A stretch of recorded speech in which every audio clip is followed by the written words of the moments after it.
Hi, I'm Amanda Gillies, and today on The Detail, the fight for the rural vote. Now, it's long been woven into our political DNA, but does the rural vote still have influence and relevance today? Well, if the recent field days were anything to go by, the answer is absolutely. Politicians have been out and about wooing potential voters at the annual field days in Hamilton. Pressing the flesh in the heartland. Nice to see you again, eh? Take care. At agriculture's biggest annual event. It's been very positive. Is it a gaggle? Is it a murder? Really weren't quite sure, but I think there's about 10% by my count of Parliament sitting in the room today. Politicians from all sides of the political spectrum are still recovering from shaking hands, clutching spades and admiring tractors at the packed-out event. And for the next 4 or so months, they will eagerly crisscross rural roads, don gumboots, attend AMP shows and court the farming vote with an intensity that often seems, well, out of proportion to the sector's size. Christopher Luxon out on the farm in campaign mode with his team rocking National Party apparel. It's no secret, National backs farmers. It's as simple as that. Kiwi farmers are the best and most efficient in the world. I am the champion of the regions. I belong to New Zealand first. We've had the opportunity to get out and about, speak to the farming community about the issues that are important to them. We've had some really good yarns with people. It might surprise all of you to learn that the Greens and farmers actually have a lot in common. We care about each other and the planet that we live on. And this begs the question, why does rural New Zealand still punch well above its weight politically when farming is no longer considered to be the backbone of our economy? All the parties converge on these communities. They all want a little piece of that electoral pie, and there's a success story in those communities at the moment, and that is being utilised by particularly those three parties in government. Disproportionately influential. That is how you describe the politics of farming, as disproportionately influential in New Zealand. And it's one of the things that makes us kind of unique and interesting as a country. That was firstly Sunday Star Times senior journalist Stuart Soman-Lund and then Otago University sociology professor Hugh Campbell.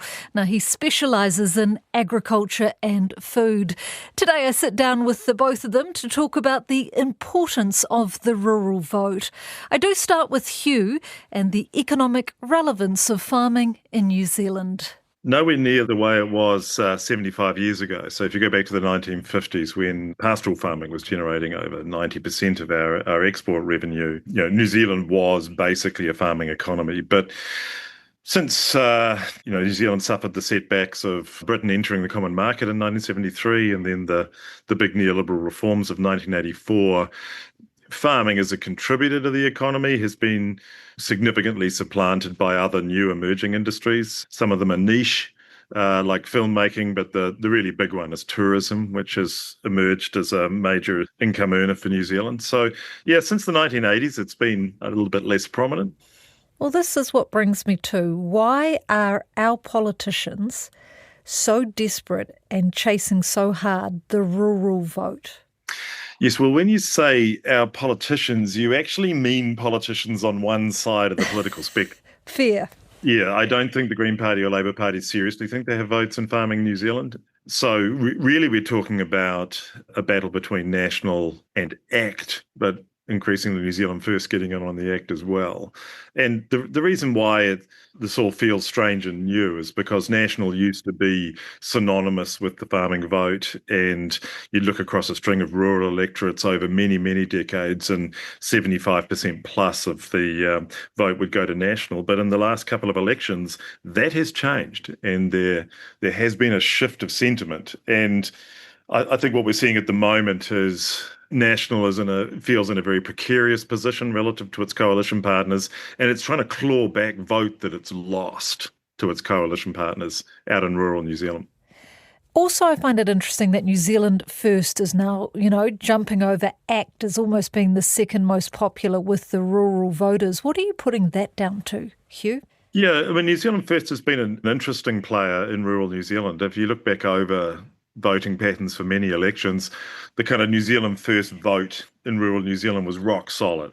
It was just always, you've got a string of electorates, and New Zealand First would get 7% of the vote over multiple elections. So the thing to counterbalance alongside New Zealand First kind of always being there is that in 2017, ACT was an economically libertarian urban party. That they had absolutely no attraction at all to rural New Zealand.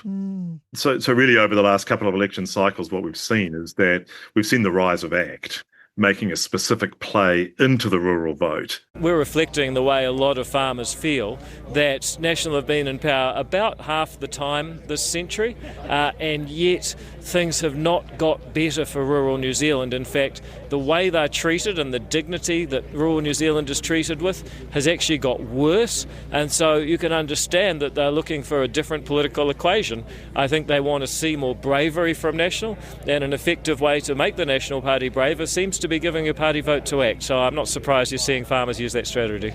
And disrupting what had been a kind of a settled pattern for National and New Zealand First, and now National and New Zealand First reacting and pushing back.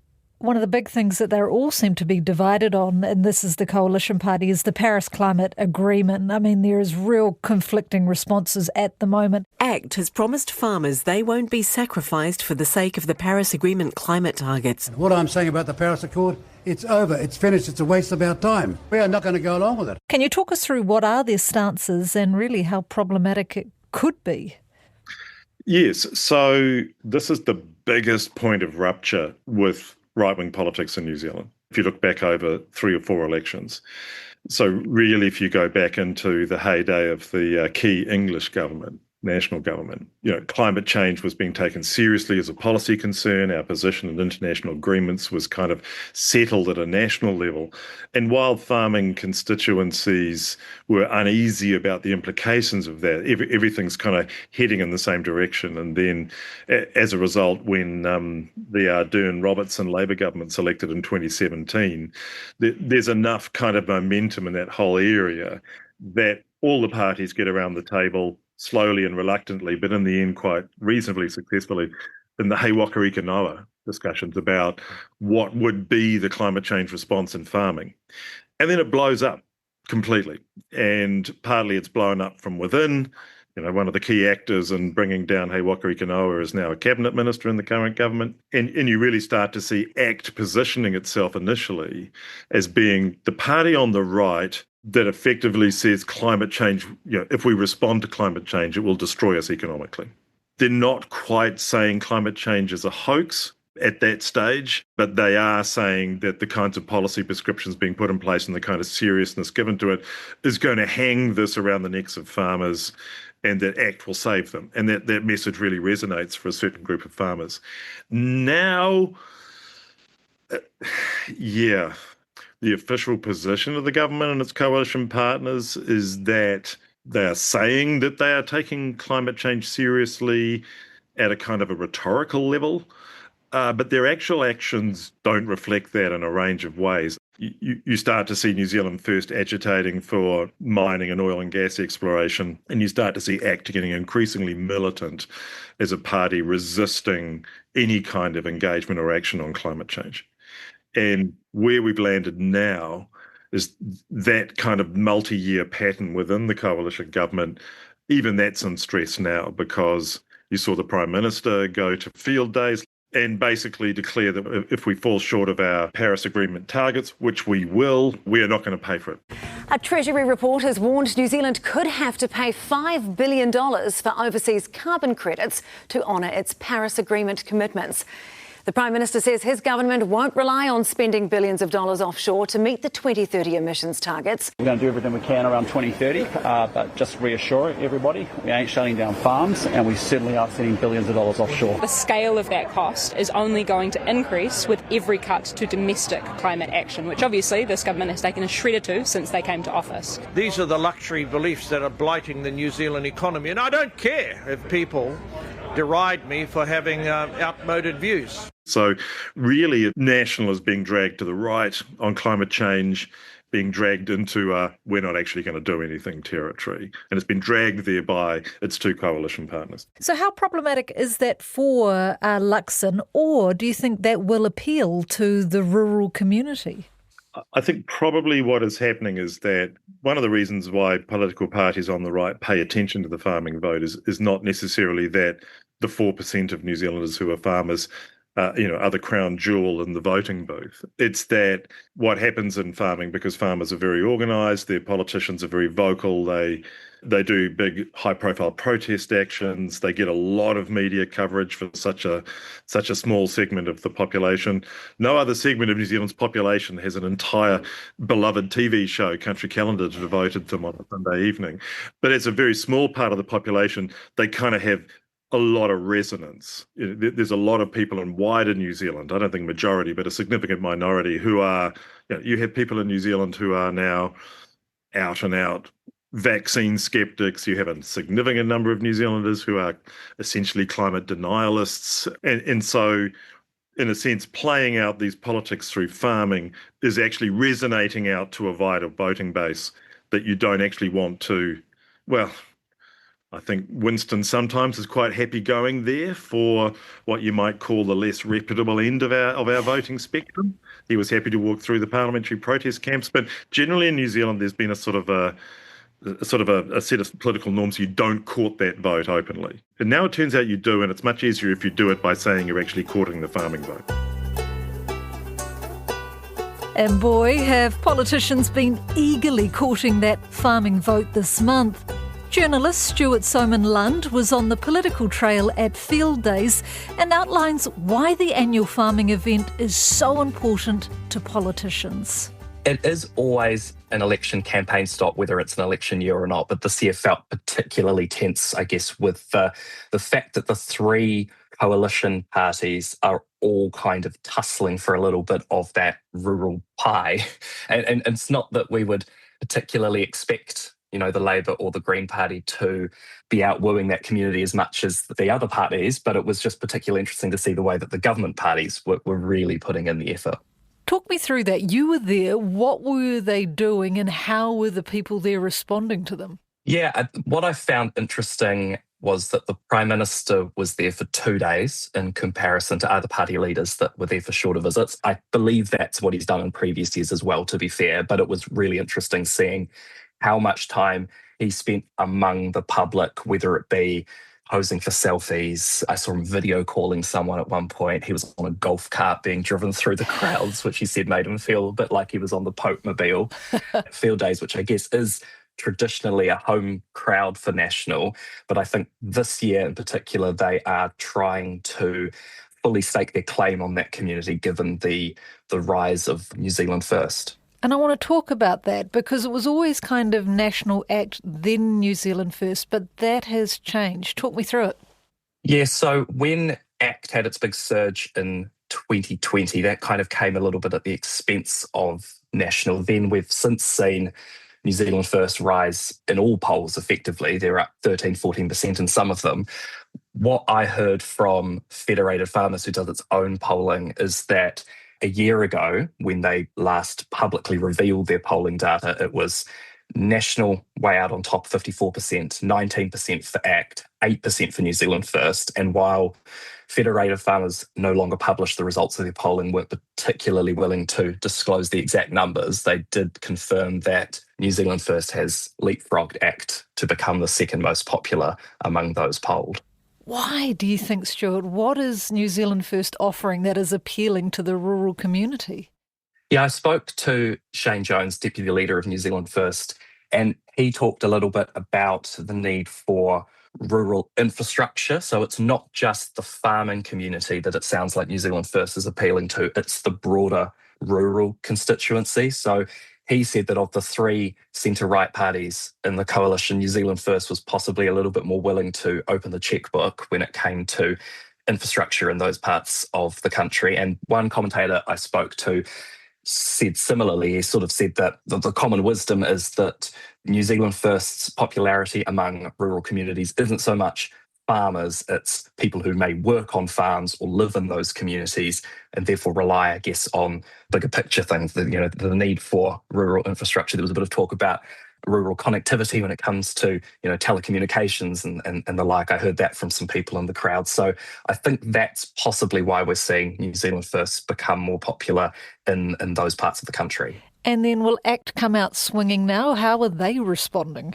Yeah, so Federated Farmers told me that they are sort of waiting for ACT to fire the next shot. We heard a bit from them at Field Days. They had a really strong presence there. They did unveil some climate-related policies. It seems like there's a bit of a tussle again within the coalition on how hardline to be on climate-related issues. We've heard the Prime Minister say that it would be a bad idea to pull out of the Paris Agreement entirely for New Zealand, but ACT and New Zealand First making it clear that that's something that should definitely be considered, which is going to be an interesting conversation if they're back talking coalition after November 7. And National did bring a bag of goodies, didn't they, for the farming community? What did they announce at Field Days to sort of, I guess, attract that rural vote? Yeah, it was interesting seeing the Prime Minister having to balance being there as Prime Minister, but also there as National Party leader. So often he would be announcing what was government policy, but, I definitely saw him wearing his blue national swanndrie while making some of those announcements. I mean, the first that I saw was around $143 million in funding for projects to encourage more flexible and productive use of land. That was announced in front of a fairly large audience. There were other announcements for the rest of the time he was there, but again, as I say, it was interesting seeing him be there. He was very much leading the government, making government announcements, but at the same time, you couldn't help but feel that they were campaign announcements at the same time. Why, Stuart, do you think that the rural vote is so important to these parties? I mean, the last election was lost for Labour in Auckland, and Auckland is still where you win and lose elections. That's not going to change this time around. But I think it's the fact that there is this jostling for position amongst parties in the rural communities. That National traditionally is the farming party. It doesn't seem like that's going to change. It's not overstated. I mean, there's still the dominant party amongst that community as far as we know. But I think it's the fact that there's this upswing from other parties that may traditionally not have been so successful there. That's what's particularly interesting as we head towards this year's election. See, I find it interesting because I know farming is a major export earner, but do you think it's still accurate, I guess, to call it the backbone of our economy? Well, we've heard a lot about this two-step recovery, and I think that's part of it, that the rural community is continuing to boom. I mean, when you walk around Field Days, it is like a city. I mean, there's street names, it's huge, and there's so much money being spent there, whether it be on, a new tractor, there were drones, there's a lot of artisan products, there's so much money being spent in that community. That community is doing really well. Then you go back to Auckland or Wellington, one of the sort of urban centres, and cost of living remains at the forefront of people's minds. So I think that's the other part of this discussion, is that the rural communities are doing really well. The parties in power and the parties in opposition want to try and get a little bit of that because the urban centres are still struggling. So where do Labour and the Greens fit into all of this? Well, Stuart says they did attend Field Days and are pitching for that rural vote. They were doing all the same things as government MPs. They were speaking to people. They were doing speeches in different parts of Field Days. But it was hard not to feel that they were slightly overshadowed by just the vast number of coalition MPs that were present. And did the farmers react to them? Like, what sort of reception are they getting at an event like Field Days?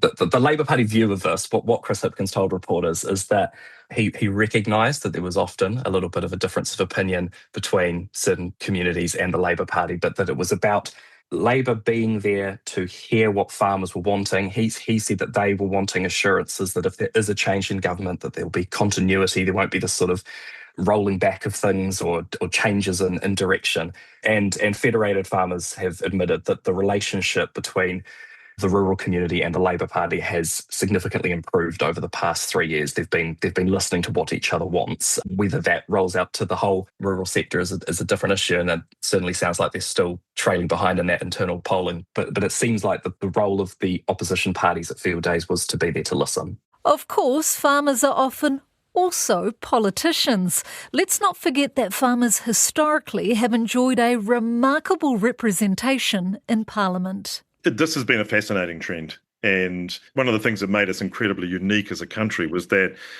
such a small segment of the population was both generating a huge amount of our export revenue. This is 75 years ago. But also such a disproportionately large amount of the parliamentary representation.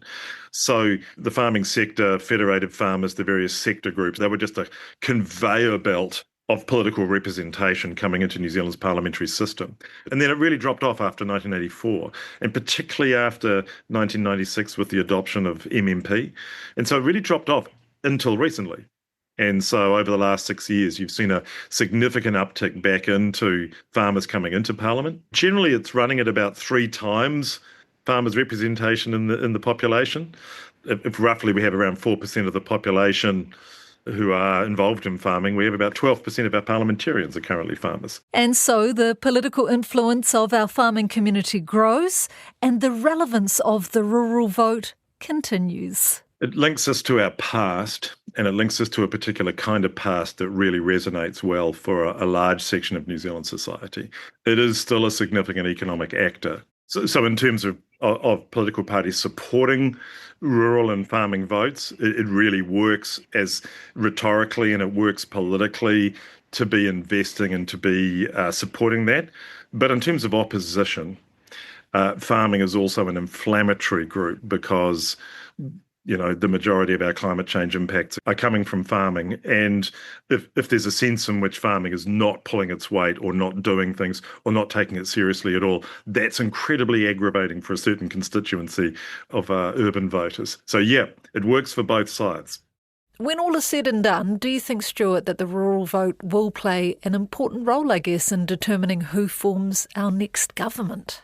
I think we can't overstate the size of our main cities. I think Auckland is still probably where this election is going to be decided. But I think when it comes to the rural community, it tells a story of success that a lot of parts of New Zealand are maybe not feeling at the moment. I think there is certainly a message of positivity and optimism, which is a lot of what the Prime Minister himself spent talking about. And I think that message is quite easy to work in this sort of environment because things are already feeling better for them. So, look, it will certainly play a part in the election. I think that field days effectively felt like the start of the campaign, and so it's going to be interesting to see how much time parties choose to spend outside of Wellington as they hit the road.